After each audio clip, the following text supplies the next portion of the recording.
Je veux parler ce soir de la mentalité de performance et combien ça nous rend malheureux de croire que ce que Dieu fait pour nous ou notre relation avec Dieu dépend de notre performance. Écoutez-moi, tout d'abord, même nos meilleures bonnes œuvres ne sont pas, après tout, aussi bonnes que ça, hein, car il suffit, en faisant quelque chose de bien et juste pour quelques minutes, d'espérer que quelqu'un nous voit et nous attribue un peu de mérite, et cela gâche le tout. Il suffit alors d'avoir un petit mauvais motif. Vous faites ça, vous voulez aider quelqu'un, mais vous voulez obtenir quelque chose pour vous-même aussi. Donc même nos meilleures bonnes œuvres ne sont pas assez saintes et assez vertueuses pour être agréables à Dieu comme paiement pour nos méfaits et nos mauvaises œuvres pour pouvoir ensuite mériter quoi que ce soit de Dieu. Donc tout ce que Dieu fait pour nous, il le fait à cause de qui il est et non pas à cause de ce que nous faisons.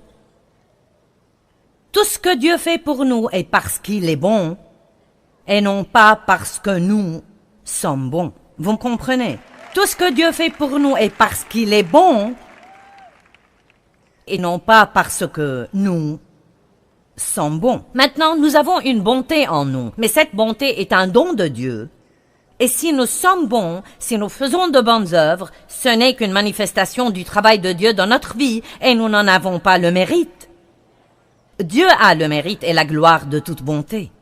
Certains des disciples appelaient Jésus bon maître, et même lui, parlant par son côté humain, disait « Pourquoi m'appelles-tu bon? Dieu seul est bon. » Donc même Jésus, quand il était ici dans un corps humain, il ne se considérait pas bon. Or, nous ne devons pas avoir une mauvaise opinion sur nous-mêmes. J'aime dire que je suis un tout rien. Je suis tout en Christ et rien en moi. Et c'est comme ça que nous devons y penser. Sans lui, nous ne pouvons rien faire. Je ne suis rien du tout sans lui, mais par lui, faites attention monde, nous pouvons faire des choses incroyables par Christ. J'ai entendu une fois quelqu'un dire, et j'ai vraiment aimé ça, il faut encore voir ce que Dieu peut faire par un homme ou une femme qui lui donne toute la gloire. Toute la gloire.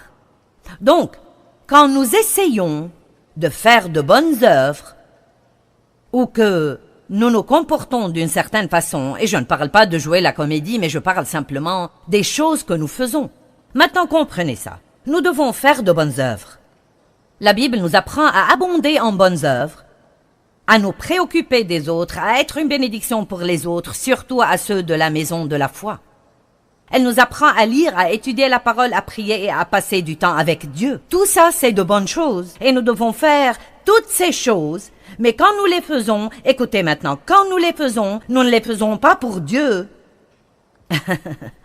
Parce que Dieu n'a besoin de rien. Ça n'aide pas Dieu que je lise ma Bible, ça m'aide à moi que je lise ma Bible. Je ne dois donc pas me comporter si je me lève tous les jours et que je lise 3 ou 4 chapitres de la Bible et que je passe une demi-heure dans la prière comme si je rendais un service à Dieu et maintenant je reçois une gommette sur mon calendrier céleste. Et que maintenant cela me donne droit à plus d'exaucement de prière et à une plus grande bénédiction.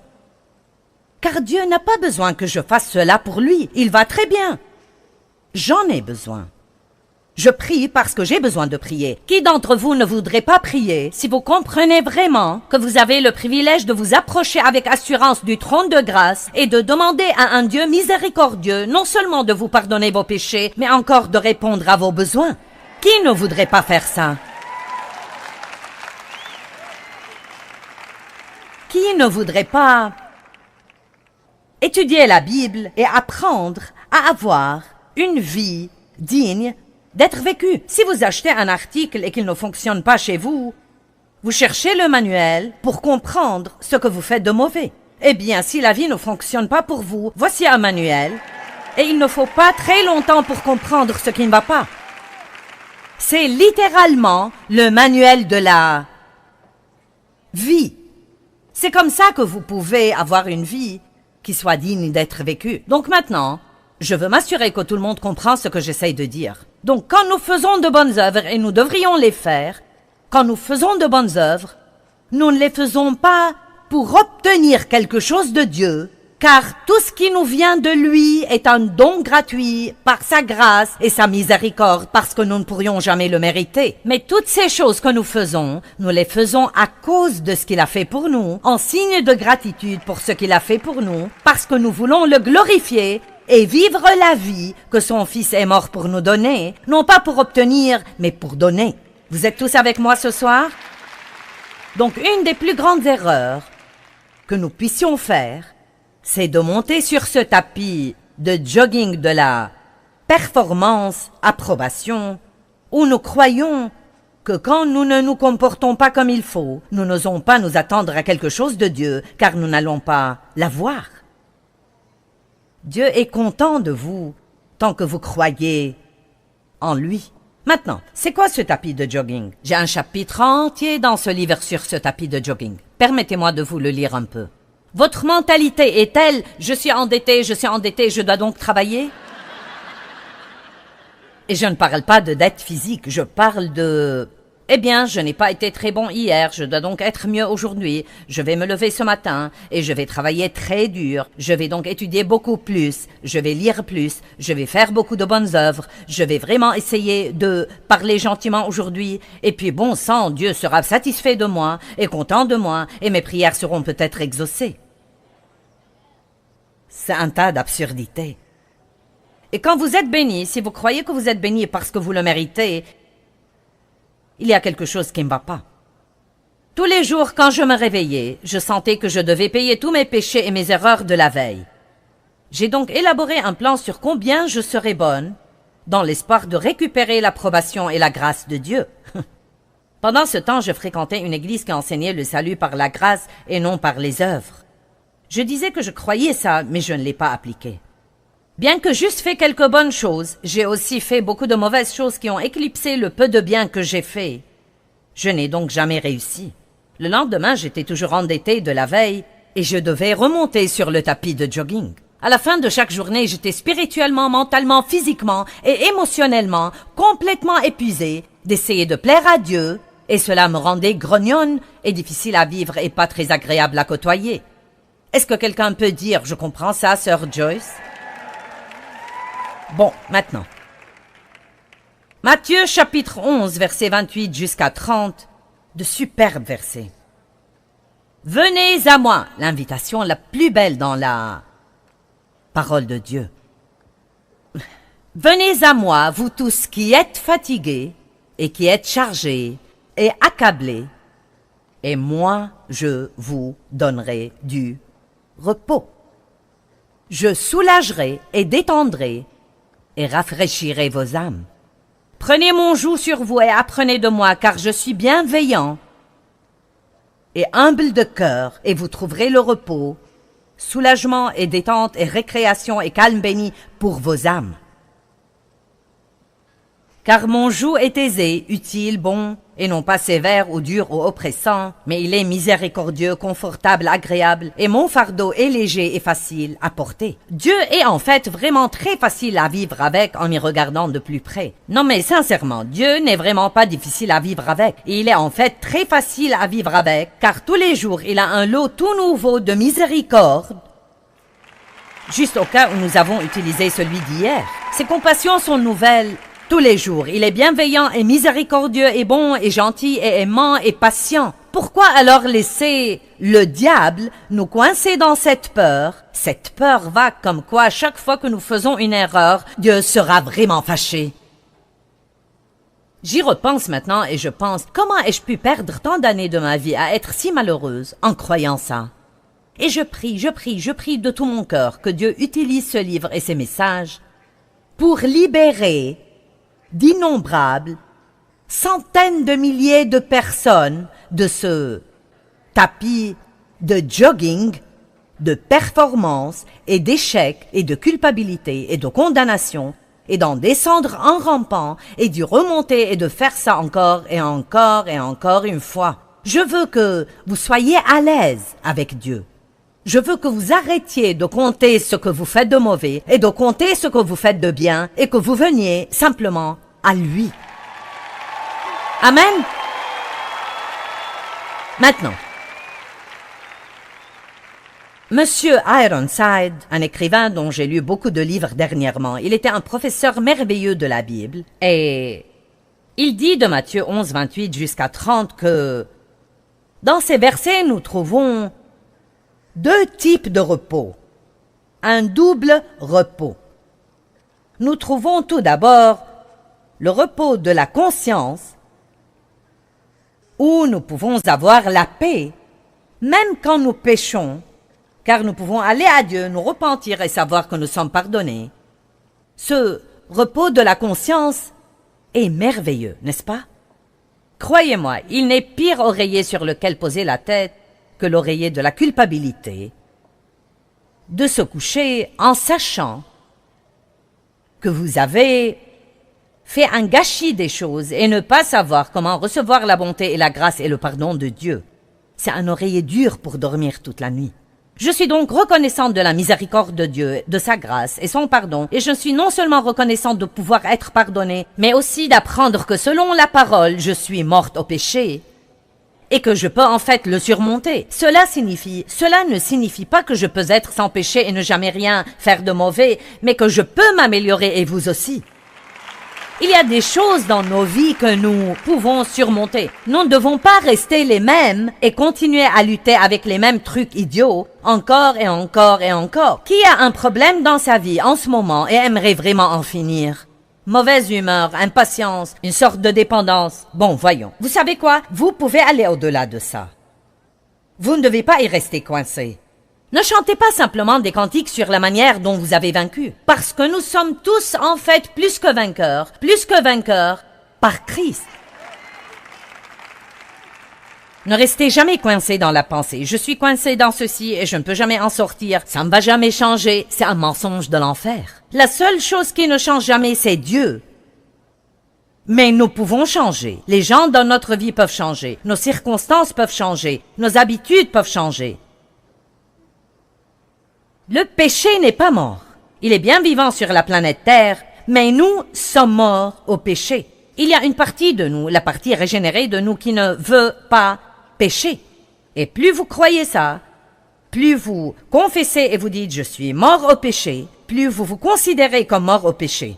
Je me souviens que je me réveillais le matin et que je redoutais presque de me lever, car je savais déjà que j'avais tous ces domaines incontrôlables dans ma vie et je ne savais pas combien de temps je serais éveillé avant que quelqu'un ne m'exaspère, que quelqu'un ne me blesse, que quelqu'un ne dise quelque chose et que je n'ai un accès de colère.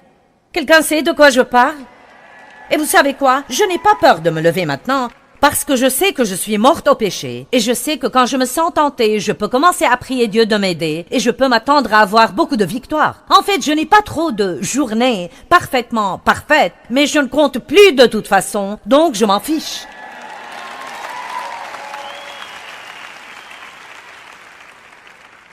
Ensuite, il y a un deuxième type de repos qui nous est offert dans Matthieu chapitre 11.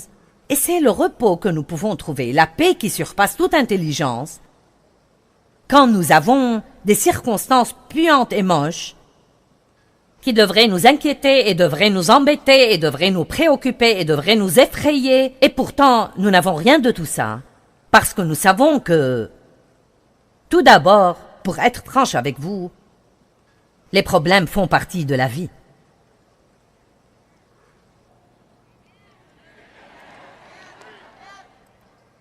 Et la chose qui les fait paraître si terrible est que nous nous inquiétons et nous y pensons excessivement et nous essayons de les comprendre. Nous devons simplement faire ce que dit la Bible et faire tout ce que la crise exige et puis faire confiance à Dieu pour s'en occuper. Assumez votre responsabilité mais déchargez-vous de vos soucis et Dieu s'occupera des choses.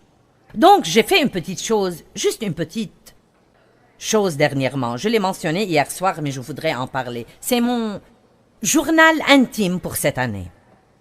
Je tiens mon journal qui couvre la plupart de mes 37 ans de ministère et j'ai littéralement une montagne de ces trucs. Tous les matins, j'écris ici et j'ai décidé, juste pour en faire un message, de noter pendant plusieurs semaines les choses irritantes qui m'arriveront, les épreuves, les problèmes, la pression, les interruptions, les choses auxquelles je ne m'attendais pas. Et voici ce que j'ai écrit au début. J'ai écrit « Je note les choses qui sont arrivées que je n'ai pas planifiées et qui ont interrompu mon plan, mon programme et mon but. J'ai pris une décision à ce sujet avant de me lancer dans tout ça. Mon but, c'est d'endurer tout ce qui vient avec bonne humeur et de montrer aux gens que la vie arrive à tout le monde. » J'ai voulu noter certaines de ces choses, car je ne veux pas que vous croyiez que vous êtes les seuls à qui ce genre de choses arrive et que ceux qui montent en chair ont cette vie privilégiée et que nous flottons sur un nuage en chantant Alléluia toute la journée.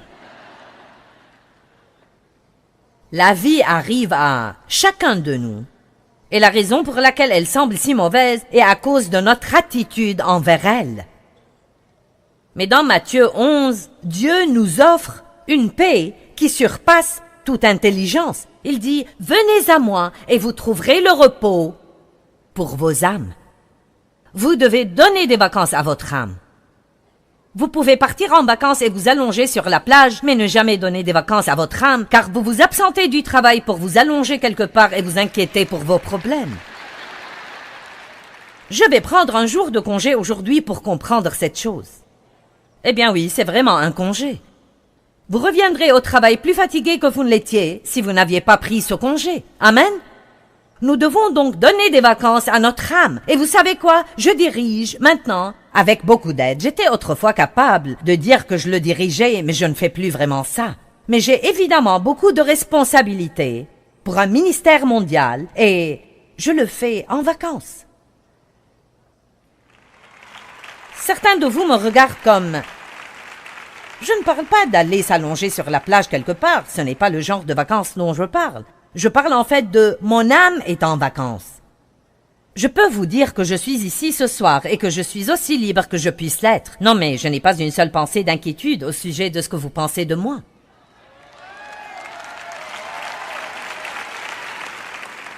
Car au fond, que pouvez-vous être d'autre que vous-même ? Et quand nous nous inquiétons pour ce que tous les autres pensent et ce qu'ils vont faire et ne vont pas faire, à ce moment-là, nous perdons notre paix. Mais si nous sommes enracinés dans qui nous sommes en Christ et que nous savons qu'il nous aime vraiment et qu'il nous a acceptés, nous ne devons pas être excessivement préoccupés de la façon dont les autres nous voient et de ce qu'ils pensent de nous. Donc, en 42 jours, car j'ai fait ça pendant 6 semaines, en 42 jours, 34 choses me sont arrivées. 42 jours, 34 choses, ce qui signifie qu'en 6 semaines, je n'ai eu que quelques journées où les choses se sont passées comme je les avais planifiées. Je veux vous apprendre quelque chose ce soir. Donc, qui va apprendre les choses qui me sont arrivées? Bon. D'accord, tout d'abord, je me suis fait mal au dos à la salle de gym. Puis l'eau s'est répandue de l'humidificateur et elle a formé des bulles sur le bois d'une table. Je me suis cassé un ongle et ce pourrait ne pas sembler mauvais pour vous, mais il l'est pour moi. Je me suis tordu le poignet. J'ai oublié des bagages dans l'avion. Maintenant, ma mère et ma tante ont 89 et 86 ans et c'est ma responsabilité de m'occuper d'elles. Et elles sont maintenant dans une maison de retraite. Ni l'une ni l'autre ne peut faire grand-chose. Et donc, nous recevons tout le temps des appels de la maison de retraite. Tante Marie est tombée de sa chaise, ta maman est tombée du lit. Vous savez, Tante Marie doit aller à l'hôpital, Tante Marie doit sortir de l'hôpital. Et on ne sait jamais quand ces trucs vont arriver. La maison de retraite a appelé 2 fois au sujet de ma mère, et elle a appelé de nouveau. J'ai toujours mal au dos, je me suis fait mal au bras en faisant des étirements pour mon dos.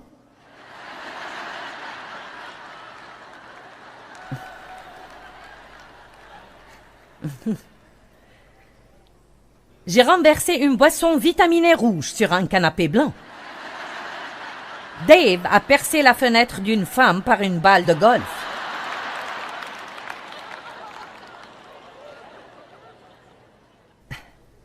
Quelqu'un sait ce que sont ces oreillers que vous pouvez... Ils sont comme une chaise et vous vous asseyez dessus comme dans votre lit quand vous regardez la télé. Bon. J'essayais d'utiliser l'un d'eux et je ne l'ai pas aimé tant que ça et Dave l'a aimé et il l'a mis de son côté du lit. Une fois, je me suis réveillée la nuit et Cet oreiller était couché sur le côté et donc, il ressemblait dans l'ombre, il était penché comme ça. J'avais l'impression que Dave était couché sur le côté avec son bras comme ça. J'ai donc commencé à lui parler. Dave, qu'est-ce qui ne va pas avec ton bras? Dave, réveille-toi! Puis je l'ai secoué et j'ai réalisé que je parlais à un oreiller. Dave était ailleurs et m'a laissé avec l'oreiller. J'ai dû dépenser de l'argent que je ne voulais pas dépenser pour remplacer un matelas et un canapé que je n'avais pas prévu de remplacer. Bon, allons-y. Je me suis coincé l'orteil dans mes sous-vêtements.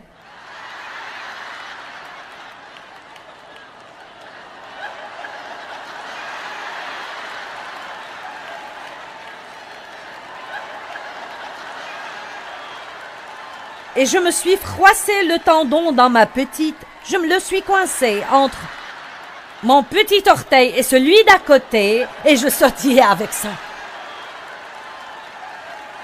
Et mon orteil était couvert de noir et de bleu. C'était un gâchis, un gâchis. Bon, ça chauffe avec ma tante Marie. J'ai dû lui dire qu'elle ne pouvait plus conduire. C'est un grand coup pour elle. J'ai dû remplacer la télé de ma mère. J'ai dû dire à ma tante qu'elle devait aller au centre médico-social. Et voici la meilleure. Si j'avais jamais pensé que je pouvais me sentir gênée, c'était vraiment ça. J'étais dans un spa, hors du pays, dans un hôtel sympa pour un soin du visage. Et il vous donne cette belle robe à mettre et vous mettez vos vêtements dans le casier. Et après avoir fini votre traitement, vous vous habillez et vous partez. Je suis revenue pour m'habiller. J'ai pris mes vêtements dans un vestiaire. J'ai commencé à m'habiller. Je n'ai pas pu trouver mon pantalon. Je me suis donc dit... Bon, comment vais-je parcourir tout ça? J'ai donc remis la robe sur les vêtements que je portais. Je suis ressortie et j'ai commencé à chercher mon pantalon, mais je n'ai pas pu le trouver. La vérité est que j'ai perdu mon pantalon. Mon pantalon, vous comprenez? J'ai perdu mon pantalon dans ce bel hôtel en Utah. J'ai dû remonter au bureau. Maintenant, ce n'est pas comme si personne ne savait qui j'étais. Ils savaient que j'étais là, donc ce n'était pas comme une femme dingue, vous savez, qui ne peut absolument pas garder ses trucs et qui fait ça. Non, mais je suis remontée là et j'ai dit, j'ai un petit problème. Ils ont dit quoi? J'ai dit, j'ai perdu mon pantalon.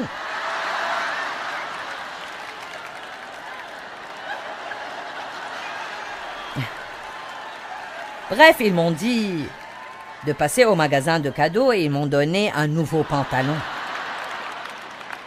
Et finalement, après avoir été suffisamment gênés et après avoir eu ce bel exemple pour partager avec vous, ils ont trouvé mon pantalon.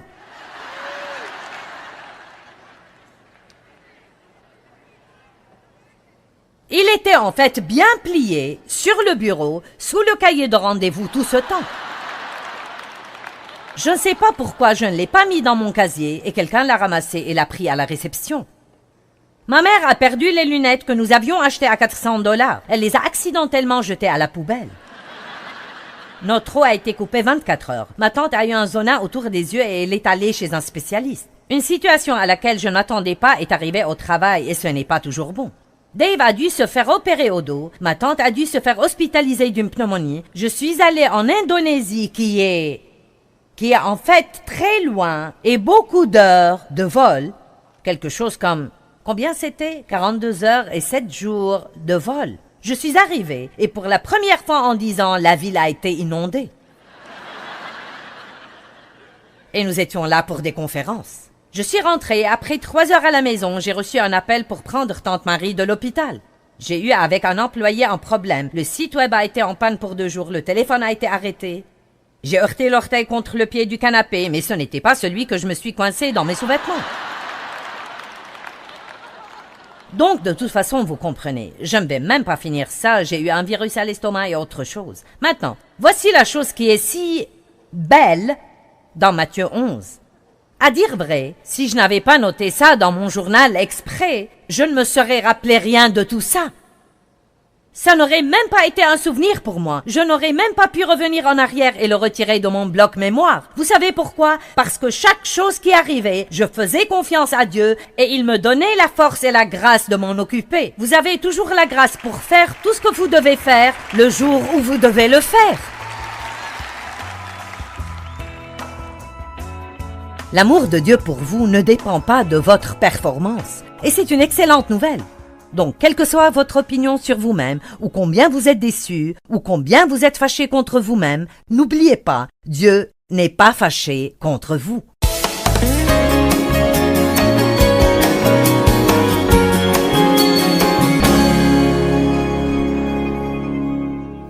Rituel est de garder le diable sous vos pieds.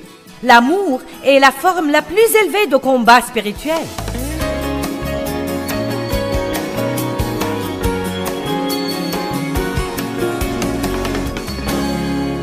2 Timothée, chapitre 3. Père, nous sommes reconnaissants pour ta parole, et je prie que chacun de nous s'en approche ce soir avec humilité, sachant que nous en avons besoin entièrement, qu'elle est juste pour nous. Et je prie que ta parole renouvelle nos pensées et change nos vies, au nom de Jésus. Amen. Verset 1. Sache que, dans les derniers jours, surgiront et s'installeront des temps difficiles de grands troubles, difficiles à gérer et à supporter, car les hommes seront égoïstes et complètement centrés sur eux-mêmes. Maintenant, j'aimerais dire que nous ne parlons que du monde à l'extérieur, que nous ne parlons pas du tout de l'Église ou des chrétiens, mais je pense que nous savons qu'il y a quand même autour de nous quelques chrétiens égoïstes et centrés sur eux-mêmes. Amen. Ce n'est pas vous. Je suis bien consciente que ce n'est pas vous, mais nous voulons prier pour ces chrétiens égoïstes et centrés sur eux-mêmes qui ont encore besoin d'une révélation sur le fait de mourir à soi-même et vivre pour Dieu. Ils sont amis de l'argent, motivés par un désir irrépressible de richesse. Fanfarons, orgueilleux, sacrilèges, dédaigneux, injurieux, blasphémateurs, rebelles à leurs parents, ingrats, sacrilèges. Ils n'auront pas d'affection naturelle. Ils seront insensibles et implacables. Que veut dire cela? Quand les gens sont insensibles, ils peuvent regarder les besoins et ne pas sentir du tout qu'ils devraient être ceux qui essayent d'y remédier. Quelqu'un d'autre devrait faire quelque chose, mais d'une manière ou d'une autre, ce n'est jamais eux. Ils n'admettront aucune trêve ou apaisement. Ils sont calomniateurs, ils accusent faussement, fauteurs de troubles, immoraux, sans frein, cruels, ennemis du bien. Heureusement, ça va s'arrêter dans 2 versets. Parce que ce n'est pas une manière très heureuse de commencer une conférence. Ils sont traîtres, déloyaux, impulsifs, enflés d'orgueil. Ils aimeront leur plaisir sensuel et aimeront leur vain amusement plus que Dieu. Car bien qu'ils gardent la forme extérieure de la piété, ils en renieront et rejetteront la puissance et lui seront étrangers.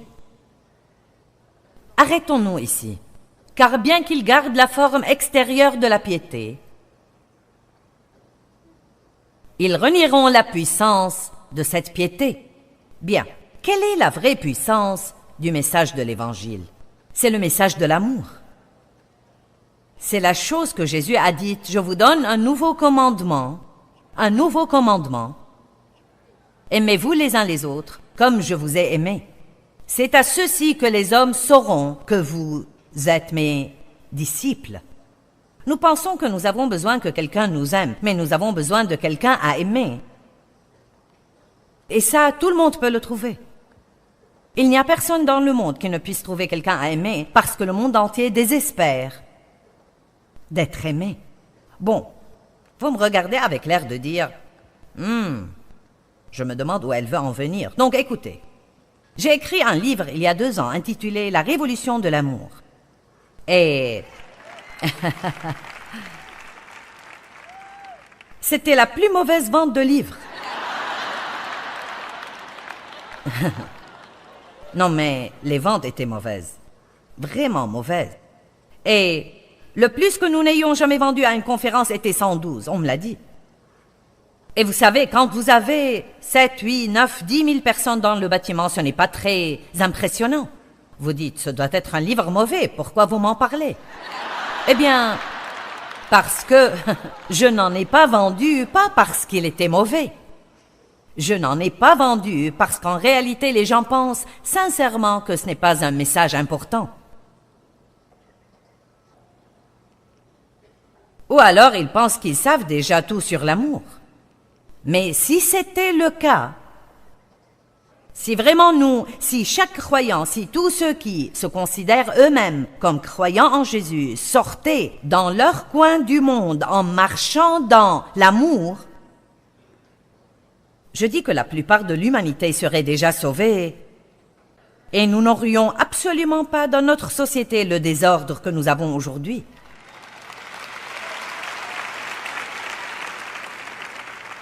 Et beaucoup de gens sont intéressés d'avoir une réponse à notre dilemme dans le monde.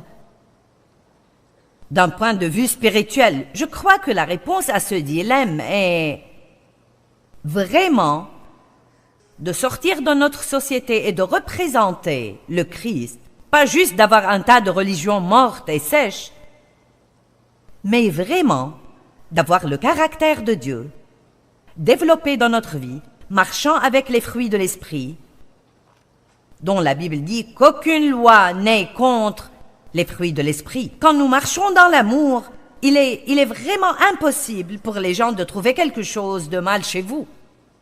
Peut-être ils essayent pendant un temps, mais l'amour fait fondre le cœur le plus dur et le plus froid.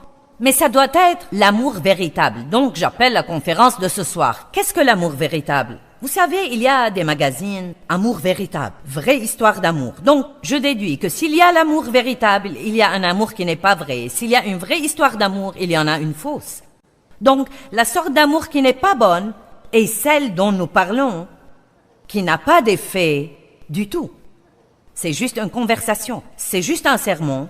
Mais quand il est question de le mettre en œuvre dans nos vies quotidiennes, alors nous déchantons.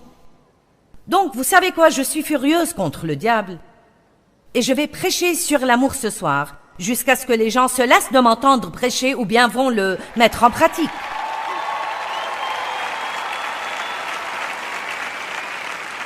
Parce que c'est vraiment triste de voir combien nous parlons de l'amour dans l'Église et combien il est peu manifesté en réalité. Nous pouvons être ensemble dans l'Église et se serrer dans les bras et se dire « Je t'aime avec l'amour du Seigneur ». Je te dis, ma sœur, je t'aime absolument à mort. Et moi, s'il te plaît, ne m'aime pas à mort, j'essaye de vivre, merci. Je te le dis, ma sœur, je t'aime à mort. Nous disons toujours les trucs les plus débiles. Où étais-tu quand j'avais besoin d'une babysitter? Ou quand j'avais besoin de quelqu'un qui m'aide à déménager? Où étais-tu quand quelqu'un essayait de ruiner ma réputation et que tu aurais pu me défendre en disant « Non, nous ne sommes pas du tout d'accord avec ça. » Allez, je suis vraiment contente que tu m'aimes de l'amour du Seigneur, mais quoi qu'il en soit, tu sais. Je veux dire, si nous nous aimions vraiment les uns les autres de l'amour du Seigneur, le genre d'amour avec lequel Jésus aimait, oh là là. Je veux dire, si l'Église aimait comme cela, l'Église serait pleine à débordement. Et j'ai découvert et trouvé que la seule façon d'aimer de cette manière est de le faire exprès. Je ne peux pas attendre de le ressentir et de le vouloir. Je ne peux pas attendre de trouver ça juste et je dois l'étudier, le garder devant moi tout le temps, car notre chair est égocentrique et vraiment égoïste de nature. Et sachez que nous devons tous déclarer la guerre à l'égoïsme et dire « Je ne veux pas vivre une vie dans laquelle je suis la seule personne ».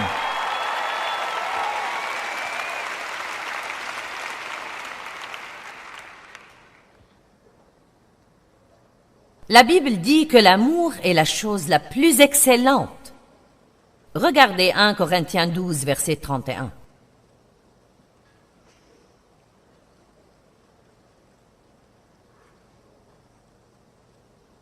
Vous voyez, beaucoup d'entre vous sont venus ici en pensant que je vais résoudre leurs problèmes. C'est le cas. C'est la réponse à tous vos différents problèmes, car voici ce qui arrive. Laissez-moi vous donner la formule de Dieu pour résoudre les problèmes. Vous avez un problème et vous ne pouvez rien faire. Cependant, alors que vous ne pouvez rien faire, Dieu va vous permettre de sortir et d'aider quelqu'un d'autre. En fait, quand vous sortez et aidez quelqu'un d'autre, vous semez une graine et Dieu peut apporter une moisson dans votre vie. J'étais agacée de ne pas pouvoir m'aider moi-même, mais de pouvoir aider quelqu'un d'autre. Et puis finalement, j'ai compris. C'est ce que Dieu veut que nous fassions. Nous ne sommes pas appelés à rester seuls, mais à atteindre d'autres. Nous ne sommes pas supposés aller vers nous-mêmes et nous aider ou rentrer et nous bénir nous-mêmes. Nous sommes supposés faire quoi? Nous oublier nous-mêmes, nous perdre de vue, sortir de nos pensées et vivre chaque jour de notre vie pour rendre quelqu'un d'autre heureux en commençant par la maison. En commençant par la maison. Alléluia! Vous savez, si je buvais toute mon eau et que je disais « Quelqu'un ici voudrait-il m'apporter un verre d'eau ?» Je veux dire qu'il y aurait 500 personnes affilées vers la fontaine pour m'apporter un verre d'eau. Vous penseriez que c'est la chose la plus cool. J'ai donné un verre d'eau à Joyce Meyer. Mais si votre mari vous demandait un verre d'eau à la maison,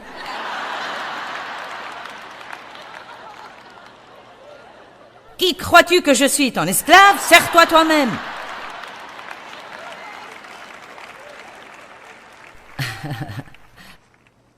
Comment se fait-il que nous veuillons faire les choses comme un ministère? Bien. Et laissez-moi vous dire quelque chose. Je ne vous dis rien que Dieu ne m'ait fait manger. Je n'ai pas acheté un livre de sermons dans lequel j'aurais pris mon message. J'ai eu à le vivre. Et il n'y a rien que je prêche, que je n'ai pas vécu, et dont je ne sais pas qu'il marche véritablement. Et je vous dis, si vous voulez être heureux, oubliez-vous vous-même et commencez à vivre pour rendre quelqu'un d'autre heureux. Amen. 1 Corinthiens 12, 31. Aspirez de tout votre cœur aux dons et aux grâces les meilleures, les plus hauts dons et les grâces de choix, et cultivez-les avec zèle. Et je vais encore vous montrer une voie par excellence, une qui est de loin la meilleure et la plus élevée de toutes, et c'est l'amour. Nous pouvons le trouver en Matthieu 5, 44. Allons-y.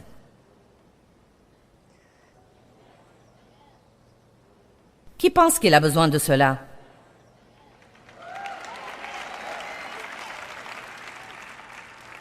Vous pensez déjà à tous les absents que vous voudriez qu'ils soient là. Je regrette que mon mari ne soit pas là ce soir. Il a besoin de ce message.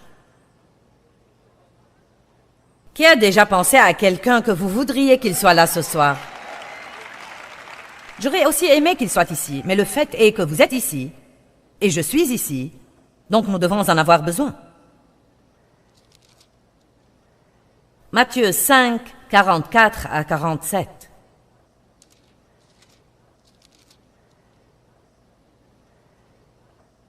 Mais moi je vous dis, aimez vos ennemis et priez pour ceux qui vous persécutent, afin de montrer que vous êtes enfants de votre Père, qui est dans les cieux. Pourquoi Dieu nous demande-t-il de faire cela? Pour montrer aux gens que nous ne sommes pas normaux, comme les autres gens, mais nous avons quelque chose qui œuvre en nous, qui nous rend capables de faire des choses hors de l'ordinaire. Car il fait lever son soleil sur les méchants et sur les bons, et il fait pleuvoir sur les justes et sur les injustes. Et j'aime cela. En effet, si vous aimez ceux qui vous aiment, quelle récompense aurez-vous? Les péagers aussi n'en font-ils pas autant? Et si vous saluez seulement vos frères, que faites-vous d'extraordinaire? Les païens aussi, eux-mêmes, n'en font-ils pas autant? Donc voici ma question ce soir. Voulons-nous ou sommes-nous capables de demander à Dieu de nous enseigner à aimer de la manière qu'il aime? Parce que si nous aimons de la manière qu'il aime, cela veut dire que nous allons aimer quand ça n'a pas d'intérêt pour nous.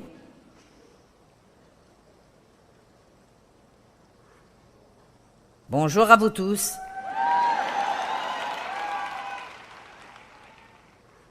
Nous allons aimer quand ça n'a pas d'intérêt pour nous, quand c'est juste un don complètement gratuit. Et je vous le dis par expérience, je sais que cela va gagner les gens au Christ et ça va gagner les personnes les plus dures que vous pouvez imaginer. Si vous me regardez à la télé, alors vous connaissez mon histoire avec mon père, qui m'a sexuellement abusé pendant beaucoup d'années. Ma mère savait ce qui se passait, elle était simplement une femme peureuse qui ne savait pas comment agir avec lui, et donc elle a juste laissé faire, et donc j'étais maltraitée et abandonnée. Longtemps après, des années après que j'ai pensé avoir totalement pardonné, Dieu a mis dans mon cœur, comme il vieillissait, que je devais leur acheter une meilleure maison où vivre, prendre vraiment bien soin d'eux jusqu'à leur mort. Et c'était la dernière chose au monde que je voulais faire, car j'ai dit à Dieu, et qu'est-ce qu'ils ont jamais fait pour moi? Il a dit, tu respires, n'est-ce pas? Donc l'idée, c'est que Dieu veut vraiment que nous fassions du bien aux gens qui n'ont rien fait pour nous, parce que c'est la meilleure façon au monde de faire du combat spirituel et de garder le diable sous vos pieds. L'amour est la forme la plus élevée de combat spirituel.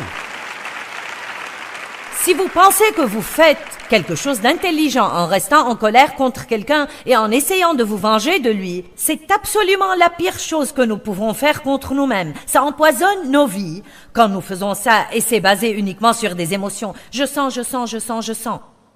Eh bien, je ne voulais pas acheter à mes parents une maison. J'ai essayé d'acheter une maison bon marché et Dieu a dit achète-leur une belle maison.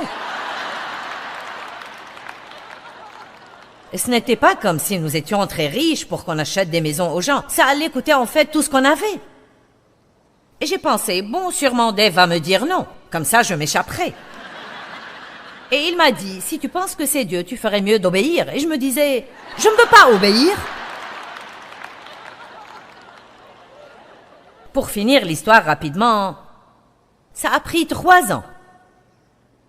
Les emmener chez les docteurs, vérifier que les factures allaient être payées, que le gazon était tondu, qu'on leur livre leurs courses, les conduire chez le docteur, et ainsi de suite.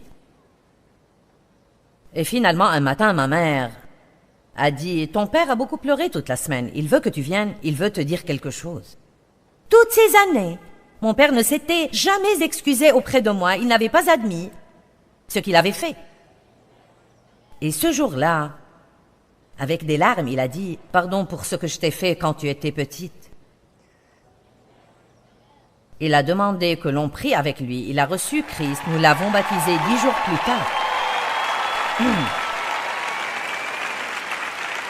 Et j'ai toujours dit, je croyais que j'achetais une maison, mais en fait j'achetais une âme. Et je ne dis pas cela dans un mauvais sens. Nous savons que Christ a payé pour notre salut. Mais vous savez, parfois, disons-le ainsi, une des raisons pour laquelle les gens ne marchent pas dans l'amour, c'est parce que l'amour coûte un effort. Et ça va toujours, comprenez bien, ça va toujours vous coûter quelque chose. Si c'est l'amour véritable, ça vous coûtera toujours quelque chose. Ça va vous coûter du temps, des efforts, même de ne pas commencer une bagarre dans votre maison. Ça va vous coûter votre fierté. Vous allez devoir accepter de ravaler votre fierté et de laisser quelqu'un penser qu'il a raison quand vous avez raison. Mais vous savez que ce n'est pas la peine de commencer à se disputer parce que Dieu a dit de rester en paix. Allez maintenant. Ça va s'améliorer au fur et à mesure de la session. Et il ne s'agit pas de devenir un paillasson. L'amour ne signifie pas que vous laissiez tout le monde vous marcher dessus. Voici ce que ça signifie. Vous confrontez quand Dieu vous dit de confronter et vous l'attendez quand il vous dit de l'attendre. Et j'ai trouvé que quand j'agis ainsi, la plupart du temps, quand Dieu me dit de faire face, je n'aurais rien dit. Et la plupart du temps, quand je veux faire face, il me dit de ne rien dire. Quand quelqu'un nous a blessés, la chose la plus difficile est de laisser tomber et laisser Dieu défendre lui-même notre cause. Nous voulons prendre position pour nous-mêmes, n'est-ce pas? Quelqu'un reçoit-il déjà quelque chose de cet enseignement? Maintenant, écoutez, si vous attendez que l'autre fasse ce qui est juste, j'ai une annonce à faire ce soir. Vous êtes celui qui entend ce message, alors soyez celui qui commence le premier. Et pas seulement ça, si c'est vous le chrétien dans votre maison, alors c'est à vous de commencer en premier. N'attendez pas que les gens qui ne connaissent pas la parole fassent ce qui est juste. Ils ne savent même pas ce qui est juste. Donc nous devons le faire pour l'exemple. Mon mari a été un merveilleux exemple pour moi dans les premières années de notre mariage. Et vous m'entendez raconter ces histoires amusantes concernant Dave, et j'en ai encore d'autres. Dave a fait des trucs nouveaux que vous ne croirez pas. Je veux dire tout neuf. Nous avons une nouvelle histoire de Dave. Amen. Mais vous voyez, le fait est que quand Dave et moi nous sommes mariés, il était un chrétien fort. Bon, je croyais en Dieu et j'étais né de nouveau quand j'étais enfant, mais je ne savais rien. Et vous savez, peu importe à quel point vous êtes né de nouveau, si vous ne savez rien, vous n'allez pas vous comporter comme il faut. C'est pourquoi il faut étudier la parole. Dave, lui, était un homme de Dieu, fort et très mature, et il était l'homme parfait pour moi car j'avais vraiment besoin de quelqu'un. Non qu'il me parle de Christ, non pas qu'il me dise « Oui, j'aime ces mots, je t'aime beaucoup », mais je ne savais même pas ce que c'était. J'avais besoin que quelqu'un me montre ce que c'était. Et il était le même, quelle que soit la manière dont j'agissais. Je veux que vous compreniez ceci. Peu importe comment j'agissais, il restait le même. Si vous voulez avoir un impact sur les non-croyants dans votre maison ou bien à votre travail, peu importe ce qu'ils font, vous restez le même. C'est ce que Jésus faisait. Il ne changeait pas avec les circonstances, ni était hypocrite avec les gens qui étaient hypocrites. Il restait le même.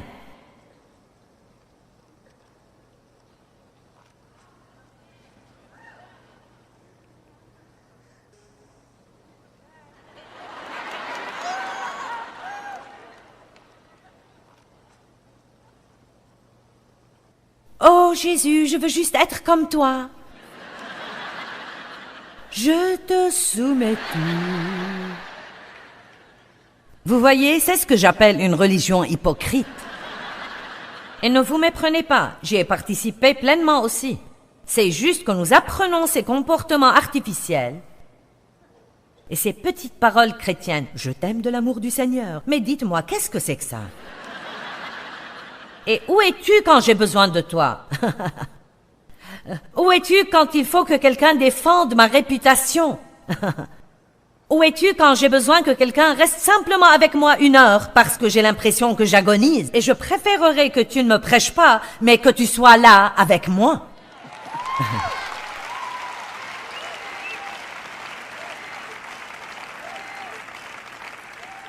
J'appelle ce livre « La révolution de l'amour ». Probablement une erreur parce que les gens ne l'ont pas compris, mais...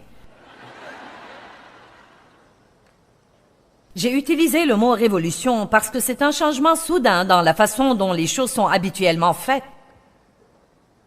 Et si nous n'avons pas besoin d'un changement soudain et radical dans le monde aujourd'hui, je ne sais pas qui en a besoin. Et la seule chose qui, à mon avis, va vraiment changer toute la haine, l'amertume, le ressentiment, la méchanceté, le péché, la misère, l'égoïsme et l'égocentrisme, c'est l'amour complet.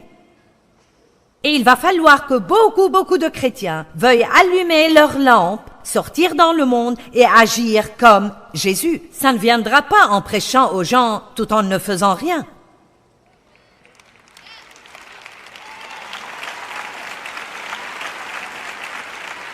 Connaissez-vous le petit jeu auquel les enfants jouent à l'école, le jeu de mime? Vous savez, ils prennent une idée et ils la miment, et ensuite ils disent ce que c'est. Eh bien, ce qu'on fait souvent en tant que chrétien, c'est qu'on dit et on ne montre pas. Et nous devons montrer et dire. Une fois que l'on a montré aux gens l'amour de Christ, il n'est pas difficile de leur parler de Jésus-Christ que nous aimons. Amen. Ouh, j'aime prêcher ce message, comme ça vous allez juste devoir me supporter tout le week-end.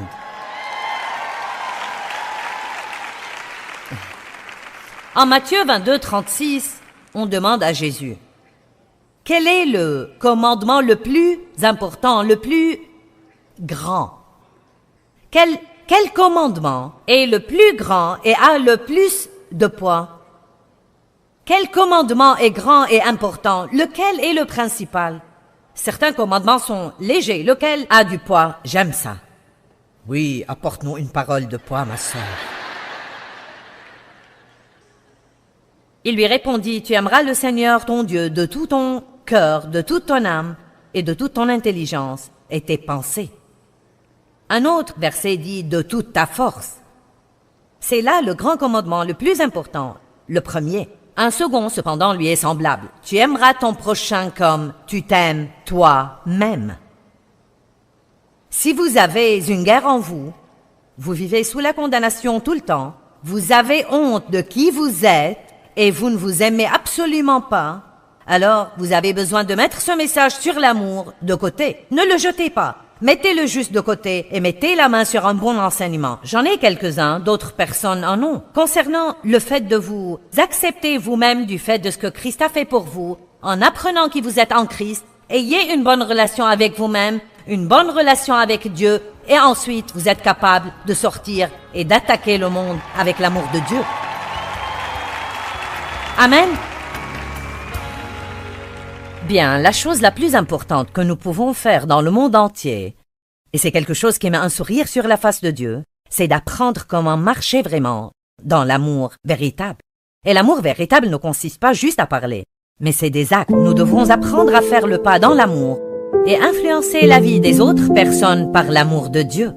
C'est le plus grand panneau publicitaire que nous pourrons jamais porter pour Jésus, c'est d'aimer les gens. La Bible dit au psaume 37,4 que même quand vous êtes dans des temps d'épreuve vous-même, vous devez faire confiance à Dieu et bien agir. Faites confiance à Dieu et mettez un sourire sur le visage de quelqu'un d'autre et votre délivrance va venir.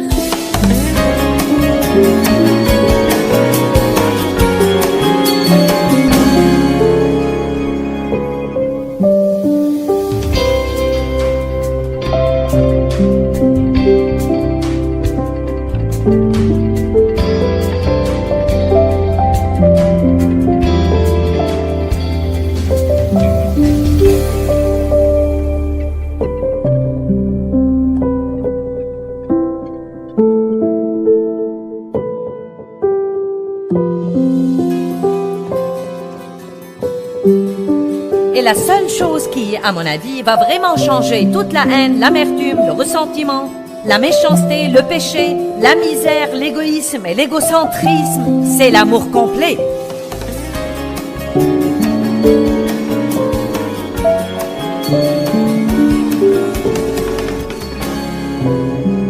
Si vraiment nous, si chaque croyant, si tous ceux qui se considèrent eux-mêmes comme croyants en Jésus sortaient dans leur coin du monde en marchant dans l'amour, je dis que la plupart de l'humanité serait déjà sauvée et nous n'aurions absolument pas dans notre société le désordre que nous avons aujourd'hui.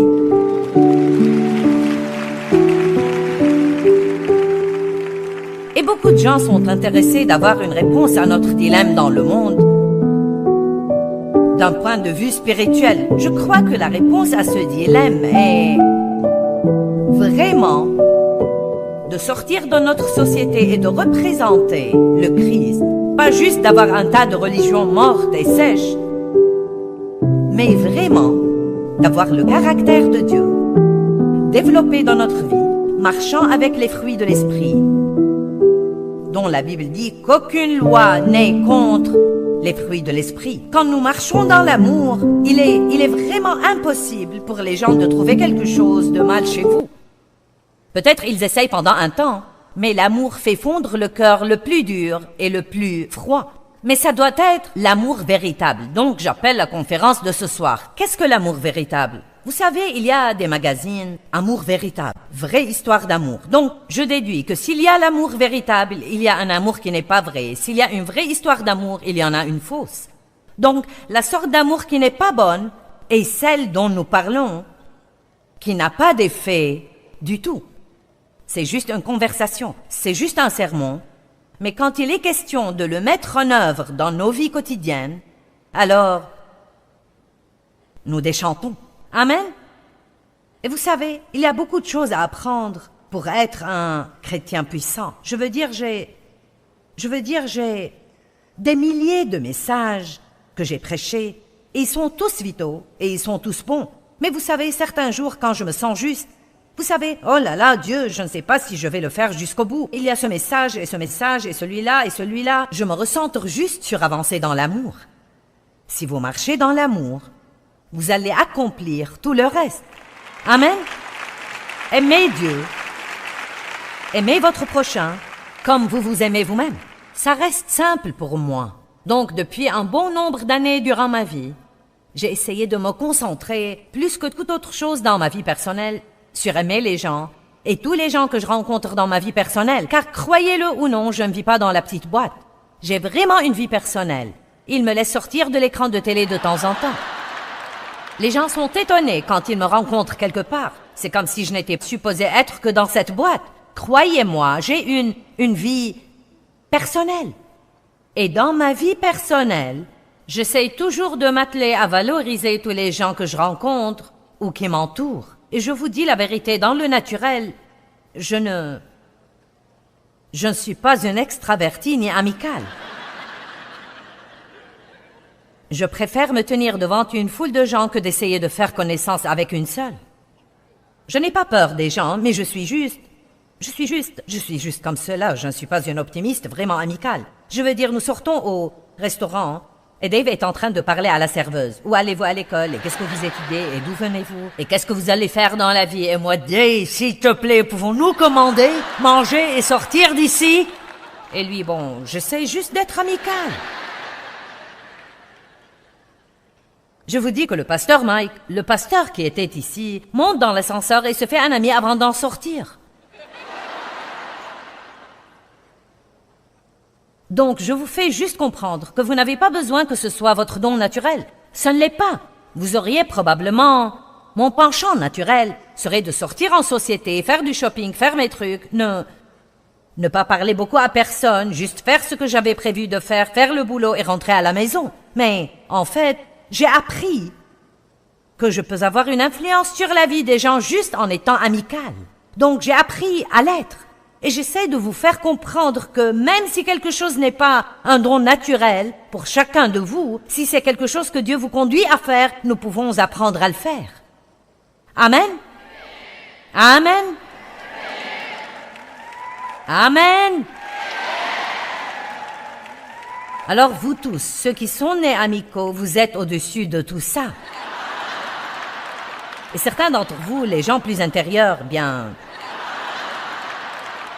Je ne sais pas si vraiment je peux m'impliquer ou pas. Je ne vous demande pas de vous impliquer. Dites bonjour. Comment allez-vous? Comment est votre journée? Cette couleur vous va très bien. Vos cheveux sont jolis. Vous savez, juste de simples petites choses. C'est étonnant comment la simple petite valorisation de quelqu'un peut faire une grande différence. Laissez-moi vous lire une histoire que j'ai prise sur le web et... ça va vous donner un bon exemple de ce que l'amour est et comment de petites choses peuvent faire une incroyable différence dans la vie des gens. Elle est d'un homme appelé Kent Norburn, juste pour rendre le mérite à son véritable auteur. Je gagnais ma vie en conduisant un taxi. Une fois, pour prendre une course, j'arrivais au milieu de la nuit devant un immeuble qui était dans l'obscurité, excepté une seule lumière à une fenêtre au rez-de-chaussée. Dans ces circonstances, beaucoup de conducteurs auraient klaxonné une fois ou deux, attendu 1 minute et seraient partis si personne n'était sorti. Mais j'avais vu trop de gens en difficulté qui dépendaient complètement des taxis pour leur déplacement. Aussi, malgré une situation peu engageante, j'allais toujours jusqu'à la porte des clients. Le passager pouvait avoir besoin de mon aide, me disais-je. Aussi à l'aise jusqu'à la porte est OK. Juste 1 minute. M'entendis-je répondre par une voix frêle et âgée. Je pouvais entendre qu'on tirait quelque chose sur le sol et après une longue pause, la porte s'ouvrit et je vis une femme dans les 80 ans qui se tenait devant moi, portant une robe imprimée, une petite toque avec un voile épinglé dessus. Elle paraissait sortie d'un film des années 40 et elle tenait à la main une petite valise en nylon. L'appartement donnait l'impression que personne n'y avait vécu depuis des années. Les meubles étaient recouverts de draps, pas de pendule au mur, aucun bibelot ni ustensile. Tout était dans une boîte en carton posée dans un coin. Elle me dit « Voulez-vous porter ma valise jusque dans la voiture ?» Alors je m'exécutai puis retournai assister la vieille dame. Elle prit mon bras et marcha lentement jusqu'au bord du trottoir sans cesser de me remercier pour ma gentillesse. « Ce n'est rien, lui répondis-je. J'essaie juste de traiter mes passagers comme j'aimerais que ma mère soit traitée. » Vous êtes un si bon fils, dit-elle. Quand nous fûmes dans le taxi, elle me donna une adresse et dit, « Ça ne vous ennuie pas si on passe par le centre-ville » ? Non, ça ne m'ennuie pas, dis-je. Je ne suis pas très pressée, mais... ce n'est pas le chemin le plus court, lui faisant comprendre que ça lui coûterait plus en prenant le plus long chemin. Elle dit, « Oh, ça m'est égal, je vais à l'hospice. » Je vis dans le rétroviseur qu'elle avait les yeux pleins de larmes. Je n'ai plus de famille et le docteur dit que je n'ai plus très longtemps à vivre. Je tendis en silence la main vers le compteur et l'éteignit. Ce fut le premier geste d'amour, n'est-ce pas? Ce n'est pas quelqu'un grâce à qui je dois gagner de l'argent. C'est quelqu'un que je dois aider. « Quelle route voulez-vous que je prenne ?» demandai-je. Nous passâmes 2 heures à rouler à travers la ville. Elle me montra l'immeuble où elle avait travaillé comme opératrice d'ascenseur. Nous allâmes dans le quartier où elle et son mari avaient vécu jeunes mariés. Elle me fit remonter jusqu'à un entrepôt de meubles qui avait été une salle de bal où, jeune fille, elle était allée danser. Parfois, elle me demandait de ralentir devant un certain immeuble ou un carrefour et restait assise à le regarder en ne disant absolument rien. Le soleil apparaissait et elle dit soudain « Je suis fatiguée, allons-y à présent. » Je roulai en silence jusqu'à l'adresse qu'elle m'avait donnée et le bâtiment ressemblait à une petite maison de repos. Elle devait être attendue parce que 2 hommes sortirent, prêts à l'aider à entrer dans le bâtiment avec une chaise roulante. « Combien je vous dois ?» demanda-t-elle en attrapant son porte-monnaie. Je dis rien. Elle dit « Oh, vous devez gagner votre vie. » Et il répondit « Il y a d'autres passagers avec lesquels je peux gagner ma vie. » Presque sans y penser, je l'ai serrée dans mes bras et elle s'est tenue contre moi si légèrement. Elle dit « Vous avez donné à une vieille femme un moment de joie. Merci. » Je serrai sa main et partis dans la lumière pâle du matin.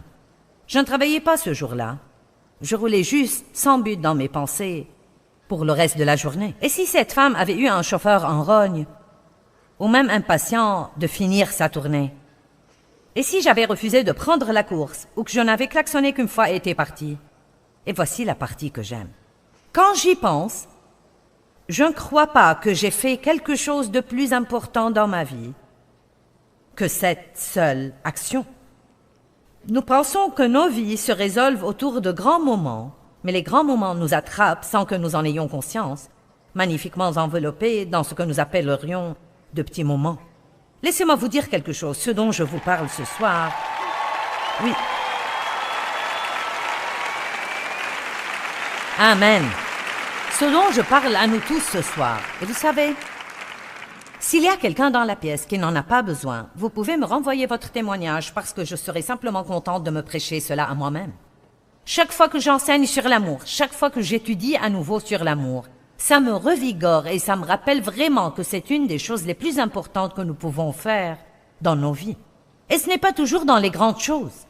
Souvent, c'est dans les petites, minuscules choses, comme sourire à quelqu'un, dire bonjour, ou dire à quelqu'un « Vous savez, j'ai remarqué que vous êtes ici depuis plusieurs années. Je devine que vous travaillez vraiment dur. » Vous savez, un jour, j'étais dans les toilettes et j'ai vu une dame là qui vidait les poubelles et je l'avais vue plusieurs fois. Et donc, je lui ai donné de l'argent de mon porte-monnaie. Et j'ai juste dit « Vous savez, je suis sûre que vous travaillez vraiment dur et que souvent vous ne recevez pas l'appréciation dont vous avez besoin. » J'ai fourré l'argent dans sa main et suis sortie. Un peu plus tard, elle est venue me chercher dans le rayon des chaussures et me dire combien ça signifiait pour elle et combien c'était formidable. Et vous savez quoi, les gens sont blessés dans le monde. Et ils sont beaucoup plus blessés que vous ne pensez l'être. Peu importe combien nous sommes en souffrance ou peu importe combien ça a été dur, il y a toujours quelqu'un pour qui ça a été plus dur et quelqu'un qui est davantage en souffrance. Et juste par amour pour Dieu, nous devons sortir dans le monde et agir comme Jésus-Christ. Comment Jésus traitait-il ces gens quand il avait une rencontre avec eux? Vous savez, nous parlons toujours de marcher dans les pas de Jésus. Eh bien, parfois nous devons étudier ces arrêts. Parce que Jésus s'arrêtait toujours pour les gens en souffrance. Ce n'était pas juste, oui, il allait quelque part et il avait un but, mais quand quelqu'un avait vraiment besoin d'aide, il était toujours là pour l'aider. Et vous savez, ça manque beaucoup dans notre société aujourd'hui et personne ne le fera si les chrétiens ne le font pas. Donc nous devons cesser de crier notre chrétienté et sortir d'ici et le vivre, afin que les gens puissent voir que nous avons quelque chose qui vaut le coup.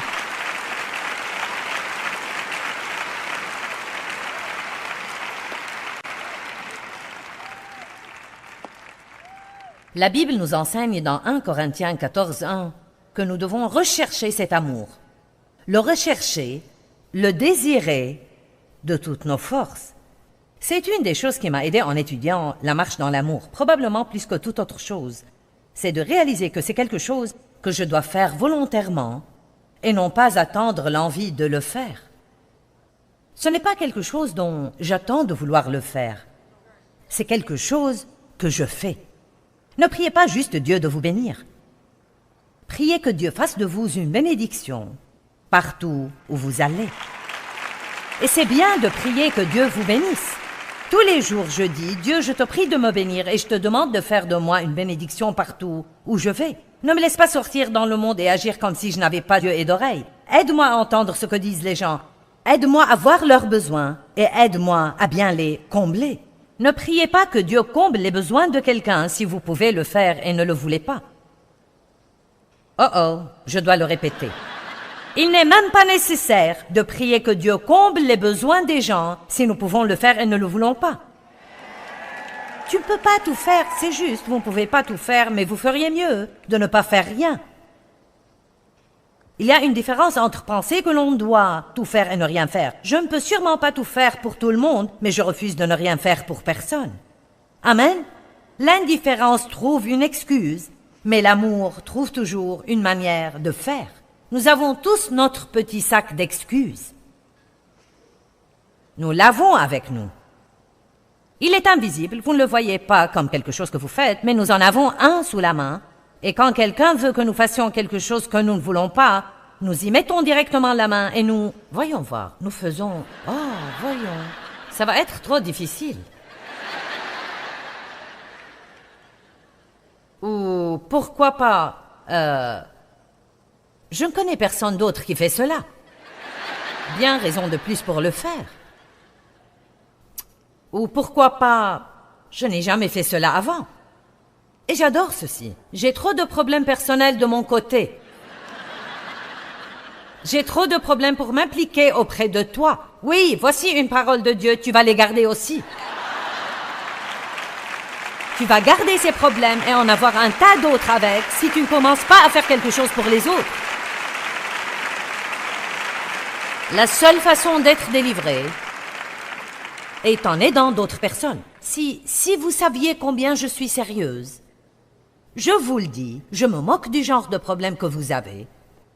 Si vous ne détournez pas vos pensées de votre problème et vos pensées de vous-même, et si vous n'arrêtez pas d'essayer de le résoudre, Dieu veut que vous entendiez ça. Vous vous occupez de ses affaires et il s'occupe des vôtres. Vous m'entendez? Vous vous occupez des affaires de Dieu, il va s'occuper des vôtres.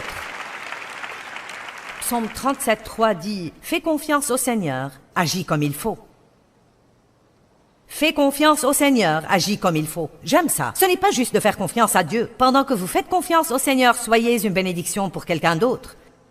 Peu importe à quel point vous souffrez, ne vous ratatinez pas dans un coin pour soigner vos blessures. Je veux dire, plus que jamais, tenez votre parole. Tenez vos engagements. Soyez une bénédiction pour les gens. Gardez vos engagements en donnant. Ne faites pas machine arrière quand vous souffrez. Allez-y de toutes vos forces et dites, je sais que c'est une attaque du diable et je sais comment le battre. Vous dominez le diable par le bien. Vous ne vainquez pas le diable en vous retirant du diable. Vous vainquez le diable en faisant le bien. Apprenons comment vivre pour aimer. Revêtez l'amour, dit la Bible. Revêtez-le. Qu'est-ce que ça veut dire? Bien, il y a plusieurs années, j'avais un rêve récurrent et je n'avais pas la moindre idée de ce qu'il signifiait. Et je rêvais ce rêve vraiment souvent. Et quand un rêve revient encore et encore, vous vous demandez, y a-t-il plus ici que ce que je vois? Et le rêve que j'avais était que j'allais à des conférences comme celle-ci et mes vêtements n'étaient pas là et que je devais finalement aller prêcher en pyjama. Et j'étais vraiment embarrassée parce que je n'étais pas habillée correctement. Et je n'arrivais pas à l'heure. Et puis j'ai lu ce passage dans l'Apocalypse de rester éveillé et de se vêtir. Et j'ai pensé, quoi? Rester éveillé et se vêtir? Et puis, il y a d'autres écritures qui disent de se dépouiller du vieil homme et de se vêtir de compassion et de mettre les chaussures de paix et de revêtir la cuirasse de la justice. Et donc j'ai réfléchi, et puis en Colossiens chapitre 3, il est écrit « Revêtez-vous de miséricorde, revêtez-vous de gentillesse, et par-dessus tout cela, revêtez l'amour. » Finalement, j'ai reçu l'interprétation dans mon rêve. Dieu m'a dit « Tu n'es pas vêtu correctement parce que tu ne marches pas dans l'amour. » Et donc, quand je venais au pupitre, j'avais un bon message, mais parce que je n'avais pas un feu brûlant, un feu chauffé au rouge d'amour dans ma vie quotidienne, bien que oui, j'avais un bon message, et cette parole bénissait les gens, il n'y avait pas derrière la puissance nécessaire pour changer et transformer les vies, car la seule façon d'avoir cette puissance et d'avoir cette onction est quand vous faites ce que Jésus vous demande de faire, et c'est de marcher dans l'amour.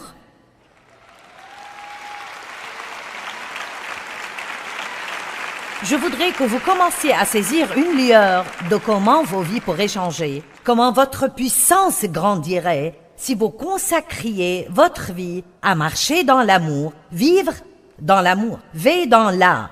Très simple. Dès maintenant, je vais vivre dans l'amour. C'est mon nouveau slogan pour la vie. Je suis drogué du V dans l'A. Je suis une fanatique de V dans l'A. J'ai rejoint le club des V dans l'A. Je vis dans l'amour. Je ne vis pas pour manger. Je ne vis pas pour acheter. Je ne vis pas pour le vendredi. Je ne vis pas pour les vacances. Je vis pour aimer.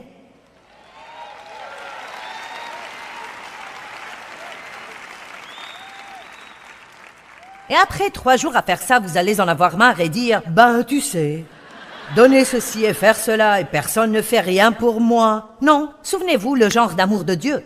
C'est de faire, c'est d'aimer les gens quand vous n'obtiendrez rien en retour. Et puis vous savez quoi? Vous aurez toujours une récompense. Les sacrifices apportent toujours une récompense, mais cette récompense vient de Dieu. La pire erreur que nous puissions faire, c'est d'être bons pour les gens et ensuite furieux parce qu'ils ne sont pas bons envers nous. Croyez que Dieu va être bon avec vous.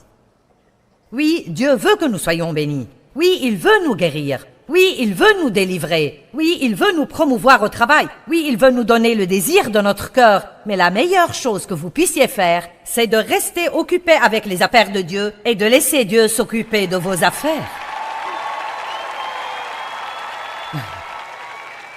Ok, j'aime ce passage 2 Corinthiens 5:15.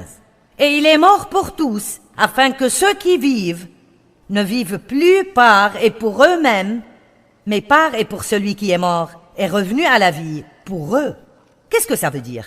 Christ est mort afin que nous n'ayons plus à vivre une vie égoïste centrée sur nous-mêmes, où il n'y a personne d'autre que nous à l'intérieur. Il est mort afin que nous puissions être libérés de cette prison d'égoïsme et d'égocentrisme. Tant d'écritures merveilleuses. Faites aux autres ce que vous voudriez que l'on fasse pour vous. Nous l'appelons la loi d'or. Quiconque parmi nous pourrait immédiatement changer nos vies, juste en décidant. Vous savez quoi? Dieu aide-moi à traiter les autres chaque jour de la façon dont j'aimerais qu'on me traite. C'est simple. Un enfant peut le faire. Donnez et l'on vous donnera. On versera dans votre sein une bonne mesure, serrée, secouée, et qui déborde. Galates 6, verset 10 dit « Pratiquons le bien envers tous, et surtout envers les frères en la foi. » Qu'est-ce que ça veut dire? Asseyez-vous exprès, le matin, pour prendre un peu de temps et réfléchir. Pour qui puis-je être une bénédiction? Avec qui est-ce que je vais être aujourd'hui? Qu'est-ce que j'ai que je peux leur donner? Qu'est-ce que je pourrais leur dire qui va les encourager? Bien, j'ai besoin d'une bénédiction. Vous savez quoi? Dieu va s'assurer que vous en ayez une si vous faites attention à être une bénédiction pour d'autres. Maintenant, si votre image de vous n'est pas correcte, servir les gens va être très difficile. Et vous savez, Jésus a lavé les pieds comme un exemple que nous devrions vouloir faire ce qui est nécessaire pour les gens. Et nous considérons le mot serviteur comme horrible aujourd'hui. Nous allons en parler en fait davantage ce week-end. Jésus s'appelait lui-même le serviteur. Et nous devons être désireux de servir les autres dans les petites choses. J'espère et je prie que c'est ce que je fais pour vous ce week-end. Je suis ici pour vous servir la parole de Dieu et pour vous aider. Mais maintenant, je m'attends à ce que vous le preniez et alliez faire la même chose pour quelqu'un d'autre. C'est ainsi que nous gagnons le monde. Ce n'est pas en laissant quelqu'un le faire pour nous, mais en prenant l'aide que Dieu nous donne et ensuite en voulant le donner à quelqu'un d'autre. Jésus lavait les pieds, mais nous n'aurions pu faire cela si nous n'avions pas su qui il était. Laissez-moi juste dire ceci. Si nous avons une saine image de nous, nous sommes libres de l'égoïsme et nous sommes libres d'aimer. Nous n'avons plus besoin de nous inquiéter de ce que les gens pensent de nous ou de ce qu'ils disent de nous. Notre dignité ou notre valeur n'est plus liée à notre titre professionnel. Donc ça n'a pas d'importance si nous lavons les carreaux ou l'entrée d'une entreprise, tant que nous croyons de tout notre cœur que nous faisons ce que Dieu veut que nous fassions du mieux que nous pouvons. Ce que le monde pense de votre position n'a pas d'importance. La seule chose qui est importante, c'est faites ce que vous croyez que Dieu veut que vous fassiez. Et si c'est le cas, alors peu importe ce que le monde en pense. Amen. À quoi ressemble une saine image de soi? Voici comment penser. Je sais que Dieu m'a créé et qu'il m'aime inconditionnellement. Je sais que j'ai des fautes et des faiblesses et oui, je veux changer. Mais je crois que Dieu est en train de travailler dans ma vie et qu'il me change jour après jour. Pendant qu'il le fait, je peux m'apprécier et apprécier ma vie et je peux être une bénédiction pour les gens autour de moi. En dépit du fait que j'ai des fautes, j'ai aussi des forces. Je vais maximiser mes forces au lieu de me concentrer sur mes faiblesses. Je m'aime vraiment. Je n'aime pas tout ce que je fais et je veux changer, mais je m'aime vraiment. J'aime ce que Dieu a créé. Je ne veux pas ruiner la vie que Jésus est mort pour me donner en me rejetant moi-même.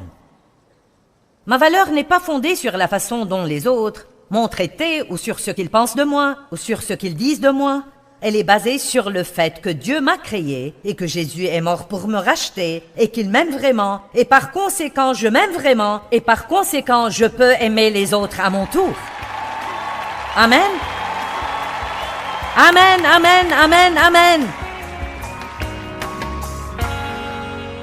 Bien, la chose la plus importante que nous pouvons faire dans le monde entier, et c'est quelque chose qui met un sourire sur la face de Dieu, c'est d'apprendre comment marcher vraiment dans l'amour véritable.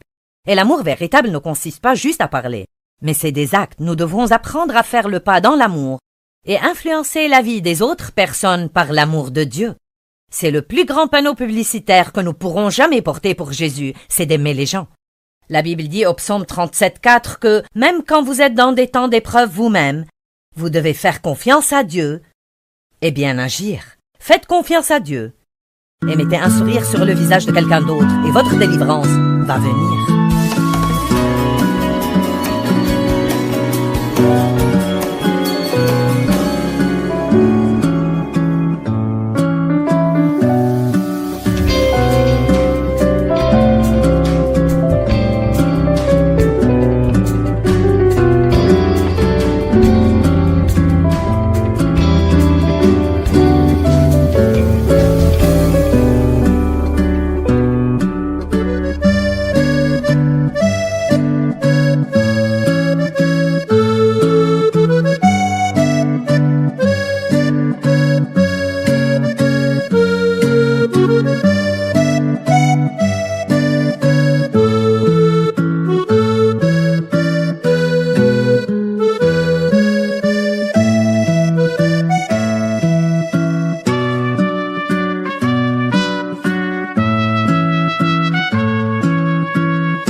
hãy nhớ biết bao. Tôi xa quê bao năm tháng qua, nhưng trong trái tim không bao giờ xa. Nơi mẹ ru con yêu yêu trẻ, mùa lụt nước lũ bắt cá giữ